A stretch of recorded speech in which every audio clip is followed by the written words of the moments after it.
나귀 새끼를 예수께로 끌고 와서 자기들의 겉옷을 그 위에 얹어 놓음에 예수께서 타시니 많은 사람들은 자기들의 겉옷을, 또 다른 이들은 들에서 벤 나뭇가지를 길에 펴며 앞에서 가고 뒤에서 따르는 자들이 소리 지르되 찬송하리로다. 주의 이름으로 오시는 이여 찬송하리로다. 오늘 우리 조상 다윗의 나라여 가장 높은 곳에서 호산나. 유럽의 한 외딴 들판에 여관을 짓고 살아가고 있었던 모녀가 있었습니다. 어머니는 이곳에서 어렸을 때 집을 떠난 아들을 참 돌아오기를 간절히 기다리고 있었는데, 참 가난과 고독에 시달린 모녀는 어느 날부터 끔찍한 범죄를 저지르기 시작을 했습니다. 부유하게 보이는 남자 손님들이 그 객실에 투숙을 하게 되어지면 독약을 먹여가지고 살해한 후에 금품을 빼앗고 시체를 강물에 내던져 버린 것입니다. 어느 날 말쑥한 차림의 한 청년이 여관을 찾아왔어요. 모녀는 청년에게도 그 여느 남자들과 똑같이 독약을 이렇게 먹인 후에 강물로 던졌습니다. 그리고는 이제 그 청년의 소지품을 뒤지기 시작을 했는데, 여인은 그 지갑에서 돈을 꺼내다가 피살자의 신분증을 보고 그만 절규를 하기 시작을 합니다. 그가 바로 자신이 지금까지 기다려왔던 그 아들이었던 것입니다. 이 청년은 고향을 떠난 후에 참 크게 성공을 해서 어머니와 여동생을 만나기 위해서 귀향하던 길이었는데 그만 살해를 당하고 만 것이죠. 여인은 아들을 던져버린 강물에 뛰어들었습니다. 아들을 죽인 어머니가 어떻게 살겠어요? 강물에 뛰어들고, 또 오빠를 죽인 여동생은 범죄는 결국 무서운 고독일 뿐이라고 외치면서 역시 자살하고 말았습니다. 이 이야기는, 이 내용은 알베르 까뮤가 쓴 오해라고 하는 그 소설의 줄거리 내용이 그런 내용입니다. 참 오해라고 하는 것이 이렇게 무섭다고 하는 것입니다. 오해는 하는 사람이나 받는 사람에게 참 적지 아니하는 손해를 끼치지요. 왜 나를 오해하냐고. 오해하는 사람이나 오해를 받는 사람이나 참 많은 이 손실을 가져오게 되어집니다. 오늘 본문에도 예수님을 크게 오해하는 사람들의 모습들이 드러나고 있는데, 참 이 예수님을 오해하는 사람들이 한두 사람이 아니었습니다. 제자들을 비롯해서 예루살렘에 들어가는 길목의 모든 백성들이 다 예수님을 한결같이 오해를 지금 하고 있었던 것입니다. 어떤 오해냐면, 예수님을 메시아, 예수님 메시아를 정복자로 그렇게 생각을 했다는 거예요. 정복자로. 그동안도 이제 야고보 형제들이 예수님이 이제 예루살렘에 입성하실 때에 우리를 좌편에 하나는 우편에 앉게 해달라, 이거 다 정복자의 그런 모습을 그리고 있었고, 지금 실제로 들어가는 이 상황 속에서도 많은 사람들이 예수님을 정복자로 그렇게 자기들 식으로 생각을 했던 것입니다. 지금 제자들이 끌고 온 그 나귀 새끼 등에 자기들의 겉옷을 벗어서 그 위에 걸치고 예수님을 모셨습니다. 그러자 또 많은 사람들이 자기들의 겉옷을 이제 길에 펼치고, 또 어떤 사람들은 밭에서 벤 그 종려나무 가지를 길에 펴고, 앞에서 가고 뒤에서 따르는 무리들이 9절 10절 말씀에 보니까 뭐라고 외칩니까? 호산나 찬송하리로다. 주의 이름으로 오시는 이여 찬송하리로다. 오는 우리 조상 다윗의 나라여 가장 높은 곳에서 호산나, 호산나 하면서 이렇게 외치는 것입니다. 지금 이런 백성들의 모습은 그 당시, 그때로부터 약 150년 전 그 마카비 일가의 시몬이 이스라엘의 적들과 싸워서 승리를 하고 돌아올 때에 그 예루살렘에 입성하던 그런 모습과 아주 흡사했다고 해요. 그때 모습도 이제 승리하고 돌아오는 개선 장군의 그 모습을 환호했던 그 모습, 그때도 유대인들은 환호성을 울리면서 종려나무 가지를 흔들고 각종 악기들을 연주하고 참 찬미의 노래를 부르면서 요새로 기고만장해서 전쟁에 승리하고 돌아오는 이런 그런 장군의 그런 모습과 같은 이런 것을 지금 연상을 하고 예수님의 뒤를 따르는 사람들은 그동안 자기 조상들에게 들었던 그때의 일들을 생각하면서 지금 역시 지금 예수님을 개선 장군처럼 이렇게 정복자의 모습으로 이렇게 예수님을 지금 맞이하게 되었던 것입니다. 그러니까 지금 예루살렘으로 입성하는 예수님에게서 백성들을 지금 보고 싶은, 자기들이 기대하는 메시아, 자기들이 지금 보고 싶은 그런 메시아는 어떤 모습이냐면 정복자의 모습, 왕의 모습, 만왕의 왕이라기보다 그들은 정복자로서 모든 것을 다, 그리고서는 이 세상 정복자의 그런 모습으로 지금 자기들은 생각을 했고 그렇게 그런 예수님을 지금 영접하고 있는 것이라고 하는 것입니다. 우리가 아까 불렀던 찬송 가운데 96장이 예수님은 누구냐? 우는 자의 위로와 없는 자의 풍성이며 천한 자의 높음과 잡힌 자의 노임 되고 우리의 기쁨 되시는 분이다. 약한 자의 강함, 눈먼 자의 빛, 그리고 병든 자의 고침, 죽은 자의 부활. 참 예수님이 어떤 분이냐, 그런 부분들을 찬양을 한 내용인데, 지금 그들이 기대했던 예수님은 정복자가 아니라 희생의 제물이었습니다. 그렇게 열렬히 참 환영했음에도 불구하고 예수님은 강한 정복자의 그런 면모를 조금도 보여주지를 않았어요. 백성들이 그렇게 막 이제는 정복자의 그런 모습으로 한껏 그렇게 기대를 했다고 하면 예수님이 조금이라도 그런 모습을 보였으면 이들의 마음이 실망이 좀 덜 했을지 모르는데 전혀 그런 모습을 보이지 않고 오히려 나귀 새끼를 타고 무슨 백마를 타고 와도 정말 그러면 모르는데 이 나귀 새끼를 타고 오시는 것으로부터 백성들의 정말 기대를 완전히 저버리기 시작을 했던 것입니다. 예수님이 일부러 백성들의 기대를 등진 것이 아니라 예수님은 사실 변한 것이 전혀 없습니다. 우리가 하나님은 어제나 오늘이나 영원토록 변함이 없으시다. 예수님의 모습은 처음부터 온 인류를 대속하기 위하여 십자가를 짊어지시기 위해서 참 이 땅에 오신 것이고, 그리고 철저히 섬김과 희생의 정신으로 이 땅에 오셔서 그런 모습의 삶으로 지금 끝까지 섬김과 희생의 모습이 전혀 변한 것이 없었습니다. 일관된 십자가를 지는 희생의 그 메시아의 모습 그대로를 지금 전이나 지금이나 똑같이 지금 걸어가고 있는 것이죠. 그러나 예수님의 마음을 이해하지 못한 이 제자들은 예수님을 정복자 메시아로 오해를 했고, 다른 백성들도 역시 예수님을 그렇게 정복자로 그렇게 오해를 했고, 그래서 이제 그가 오면 이제 이스라엘이 다 해방이 될 것이고, 그야말로 이런 이 정복자의 모습으로 그들은 다 생각을 했던 것입니다. 그리고 오늘 이렇게 예루살렘으로 들어오시는 예수님께 참 정복자로서 받아야 하는 그런 모든 예들을 지금 그들은 갖춘 거예요. 개선 장군으로 돌아오니까 이제 그들은 그런 백성들 모두가 다 그만한 이제 예의를 갖춰 가지고 올렸던 것입니다. 그래서 우리는 예수님의 마음을 바로 알아야 된다라고 하는 것입니다.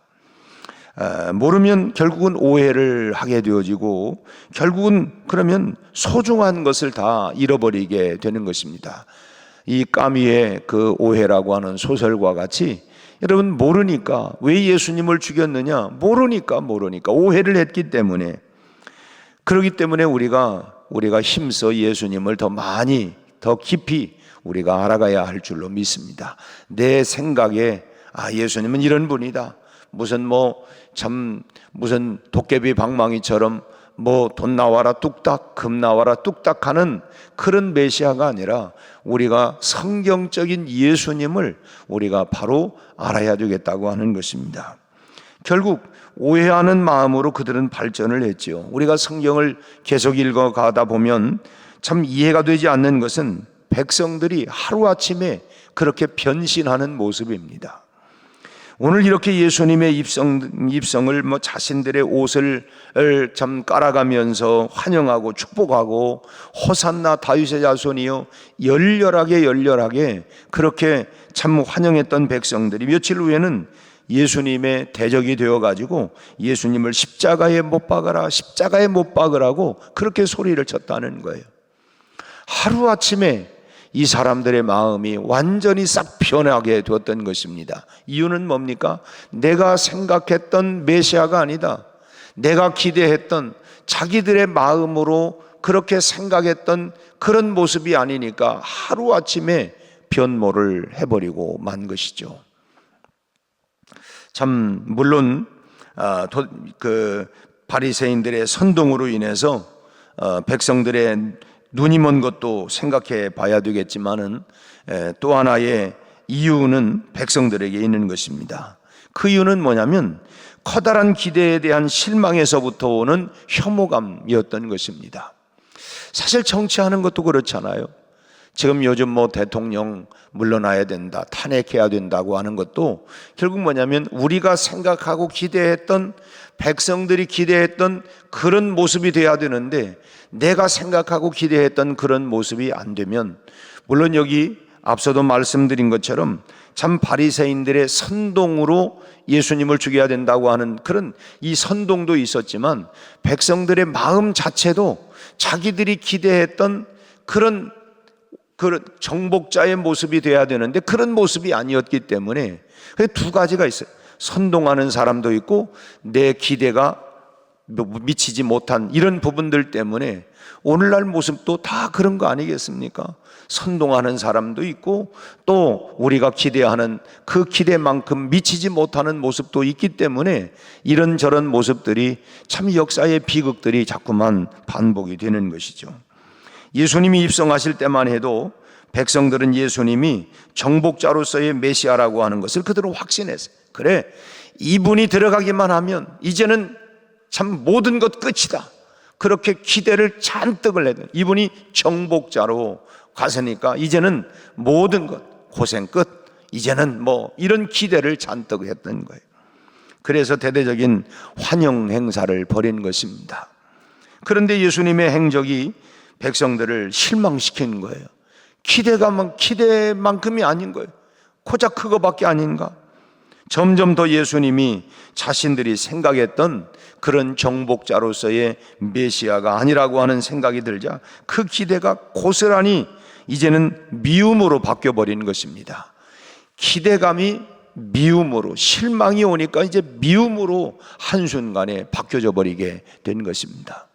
여러분, 이 결혼하는 사람들도 보면은 기대를 많이 해요. 이 사람만 나고 내가 살면 내 인생이 완전히 그야말로 이제는 뭐 고생 끝, 그리고 이제는 행복이다, 이렇게 생각을 했는데 막상 살아보니까 고생도 있고 고난도 있고 어려움도 있고 시련도 있고 이게 아닌 것 같은데, 내가 생각했던 어떤 굉장한 그런 모습을 그리고 있었는데 막상 현실을 보니까 그게 아니에요.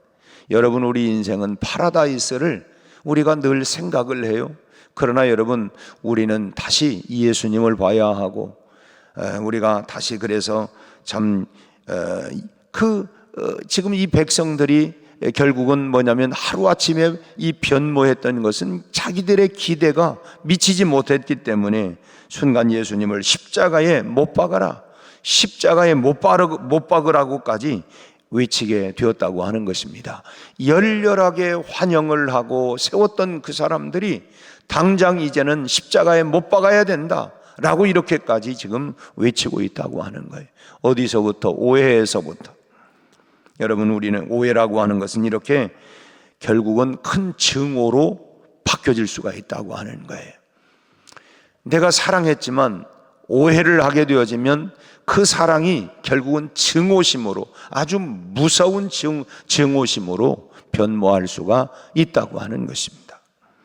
우리가 다른 사람을 대할 때도 우리가 신중히 알아가는 것이 필요할 것입니다. 특히나 우리가 예수님을 알아가는 일에 깊이를 더해갈 수 있는, 그래서 우리가 늘 참 우리가 예수도 알기 원하면 우리가 불렀던 찬송과 같이 예수도 알기 원하네 크고 넓은 은혜와 대속해 주신 사랑을 우리가 간절히 알기 원하네. 그 예수님의 십자가의 사랑, 아이들이 엄마 사랑해, 얼만큼 사랑해, 하늘만큼 땅만큼 하는 것처럼 참 그 크신 하나님의 사랑을 우리가 점점 더 알아가고, 주님이 이 땅에 오신 목적이 뭐냐, 예수님을 더 깊이 우리가 알아가는 일에 참 힘써가는 우리 모두가 되시기를 바랍니다. 그래서 우리가 예수님을 알아가는 만큼 우리의 신앙의 깊이도 더해갈 것이고 우리의 믿음의 넓이도 더 커지게 될 줄로 믿습니다. 우리 모두가 더욱더 주님을 알고 우리의 믿음의 깊이나 넓이가 더해가서 정말 변함없이 주님을 사랑하고 이 세상 끝날까지 오직 믿음으로 승리해 나가는 저와 여러분 모두가 다 되시기를 주님의 이름으로 축원합니다. 기도하겠습니다. 하나님 아버지, 참 어제는 하루 종일 우리 수능 시험을 잘 치러내고 이제 하나님 일상의 삶으로 다시 돌아온 우리 사랑하는 자녀들, 그동안의 수고와 노고를 주님 저희들을 격려해 주시고 이제부터 또 하나님 저희들의 진로가 잘 열려질 수 있도록 우리 아버지 하나님, 시험의 결과가 어떻게 나오든 간에 하나님이여 저희들이 실망하거나 좌절하거나 우쭐대지 않게 하시고 겸손히 저희들의 인생을 잘 준비하고 설계하며 주님의 뜻을 따라 하나님 잘 달려갈 수 있도록 인도하여 주옵소서. 그동안 뒷바라지하고 수고한 부모들의 하나님이여 수고도 주님 격려하시고 하나님 위로하시고 축복하시고 합력하여 모든 일들이 선하게 이루어지게 하여 주옵소서. 우리 아버지 하나님, 오늘 우리가 더욱더 주님을 알아가기를 원합니다. 우리 아버지 하나님, 내 방법, 내 식, 하나님 마치 도깨비 방망이처럼 주님을 알아가는 것이 아니라 우리가 하나님을 알디 더욱더 성경적인 하나님을 더 깊이 주님을 알고 만날 수 있게 하여 주옵시고, 그리고 하나님 주님으로 만족하며 예수로 말미암아 그 믿음으로 우리가 온 아버지 우리 일생을 우리 하나님이여 승리하는 믿음의 사람으로 살아가도록 축복하여 주시옵소서. 오는 주일은 우리가 하나님 추수감사 주일로 지키게 됩니다. 우리 아버지 하나님, 지난 한 해 동안 고난도 어려움도 역경도 수없이 많았지만 그런 모든 고난과 역경 속에서도 좌절하지 아니하도록 우리를 하나님이여 세워주시니 감사하고 그 고난 속에서도 통과할 수 있도록 인도하심을 감사하고, 우리 아버지 하나님이여 우리가 하나님 기쁘고 즐겁고 행복한 것만이 아니라 고난 속에서도 잘 견디고 인내하고 하나님이여 믿음으로 승리해 나온 것, 이 또한 하나님 더욱 하나님 앞에 감사할 수 있는 조건들이 되게 하여 주옵소서. 아버지 하나님, 또한 이제 우리 각 기관별 하나님이여 이제 모든 연합해서 하나님 그런 찬양과 여러 하나님 준비하는 동안 서로의 깊은 사랑의 교제, 믿음의 교제가 이루어지게 하여 주옵시고, 또 아버지 하나님이여 우리 각 기관에 일꾼들이 세워지게 하시고, 우리 아버지 하나님 세상에는 하나님 많은 일꾼들이 서로 되겠다고 하는데 아버지 하나님 주님의 교회에도 자원하는 일꾼들이 하나님 일어날 수 있게 하여 주옵시고, 아버지 하나님 무엇보다도 하나님이여 말씀과 하나님이여 성령에 사로잡힌 받을 수 있는 이런 일꾼들이 더욱더 일어나게 하여 주옵소서. 오늘 또 하나님 이 하루를 주님께 온전히 맡깁니다. 오늘 또 주님과 함께 하나님 복된 하루, 승리하는 하루, 믿음으로 살아가는 하루가 되게 해 주옵소서. 특별히 아버지 하나님 연약한 육체를 주님 만져주시고 저들의 모든 병마가 예수의 이름으로 치유되게 하시고 깨끗게 하여 주시옵소서. 예수님의 이름으로 기도하옵나이다. 아멘.